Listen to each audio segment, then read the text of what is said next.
আসসালামু আলাইকুম রহমতুল্লাহ। নতুন বছরে এই অভ্যাসটা আপনি আজকে থেকে শুরু করতে পারেন। সেটা হচ্ছে আপনি খেয়াল করবেন যে আমরা প্রত্যেকেই যখন ফোন চালাই, আমরা অনেক কিছুর স্ক্রিনশট নিয়ে রাখি যে আমি এই বইটা পরে কিনবো। অথবা অনেক ভিডিও বা অনেক লেখা যেটা আমরা ওয়াচ লেটার দিয়ে রাখি অথবা সেভ করে রাখি, এটা আমি পরে দেখব। খেয়াল করে দেখেন এটা কোনোদিন আর আমাদের দেখা হয় না। যেই অভ্যাসের কথা আমি বলতেছি আপনি একটা কাজ করবেন। এখন থেকে প্রত্যেকদিন সকালবেলা একটা নতুন কাজ আপনি এড করবেন সেটা হচ্ছে গতকাল আমি কিসের ছবি তুলে রাখছিলাম যে আমি এই বইটা কিনবো অথবা এই লেখাটা বা এই ভিডিওটা পরে আমি দেখব। প্রত্যেকদিন সকালে আপনি এই কাজটা করবেন। আমরা প্রত্যেকেই কোনো না কোনো জিনিস পরে পড়বো, পরে দেখবো, পরে শুনবো এটা বলে রেখে দেই। এবং দেখেন যেই মুহূর্তে আমরা এটা রাখছি তার মানে এটা আসলেই তো গুরুত্বপূর্ণ। এই কারণে তো আমরা সেভ করছিলাম।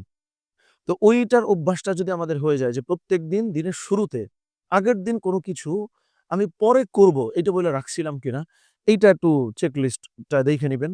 এটা আমার মনে হয় যে একটা গ্রেট হ্যাবিট হইতে পারে ২০২৬ সালটা অনেক প্রোডাক্টিভ একটা বছর বানানোর জন্য।